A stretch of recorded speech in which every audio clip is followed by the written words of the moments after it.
Olá, seja bem-vindo à Biblioterapia. Eu sou Samuel Rocha e neste vídeo vamos ler Atos capítulo 23. Então leia comigo. Biblioterapia, o canal da Bíblia narrado por Samuel Rocha. Paulo, fixando os olhos no sinédrio, disse: Meus irmãos, tenho cumprido o meu dever para com Deus com toda a boa consciência até o dia de hoje. Diante disso, o sumo sacerdote Ananias deu ordens aos que estavam perto de Paulo para que lhe batessem na boca. Então Paulo lhe disse: Deus te ferirá, parede branqueada. Estás aí sentado para me julgar conforme a lei, mas contra a lei me mandas ferir? Os que estavam perto de Paulo disseram: Você ousa insultar o sumo sacerdote de Deus?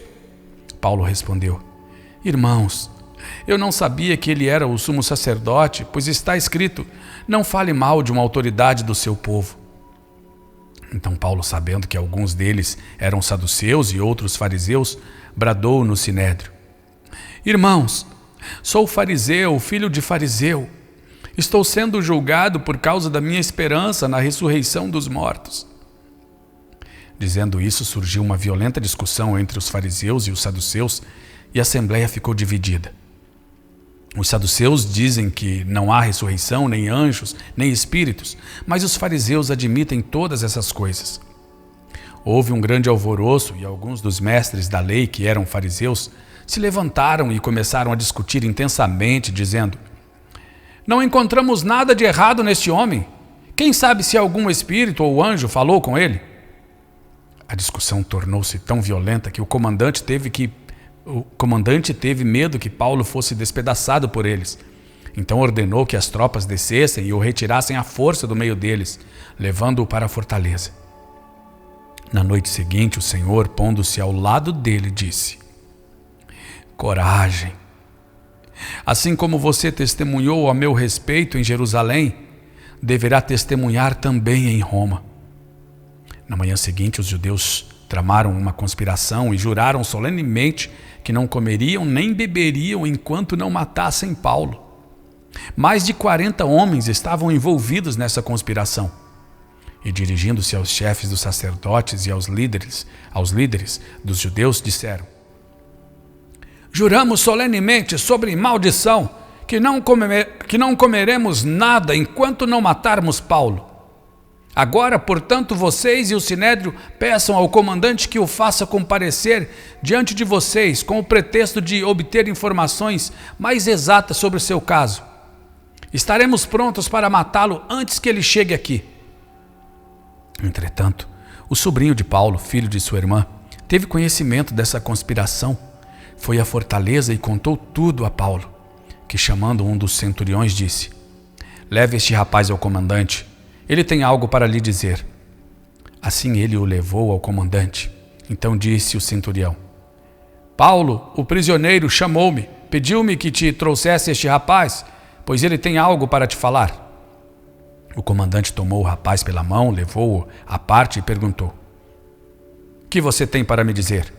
Ele respondeu: Os judeus planejaram pedir-te que apresentes Paulo ao sinédrio amanhã, sobre pretexto de buscar informações mais exatas a respeito dele. Não te deixes convencer, pois mais de 40 deles estão preparando uma emboscada contra Paulo. Eles juraram solenemente não comer nem beber enquanto não o matarem. Estão preparados agora, esperando que prometas atender-lhes o pedido. O comandante despediu o rapaz e recomendou-lhe: Não diga a ninguém que você me contou isso.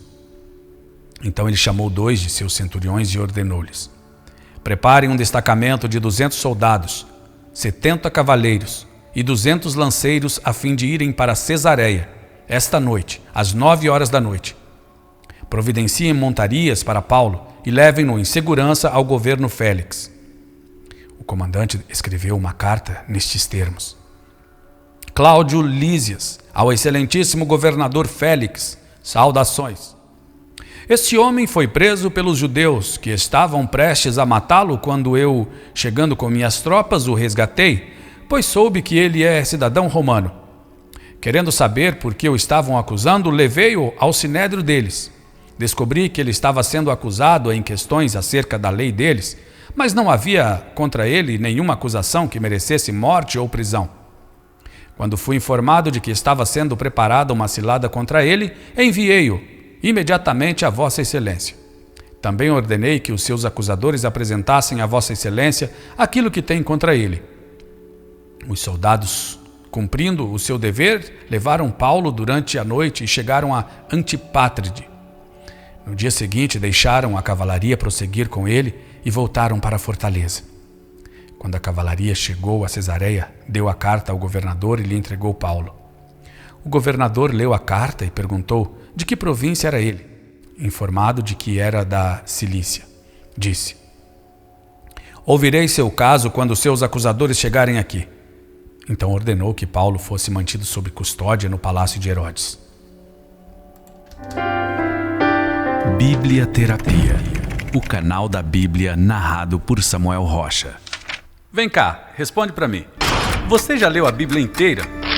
Você sabia que a Bíblia é o manual do cristão?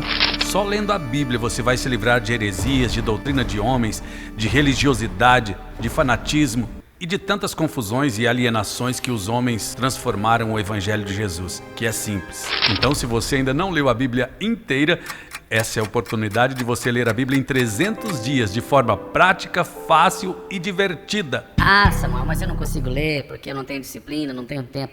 Não, esqueça isso. Você vai ler a Bíblia em 300 dias porque nós vamos te ajudar e vai ser de forma prática, fácil e divertida. Então, entre agora no link que está aqui na descrição ou no QR Code da tela para você saber mais informações.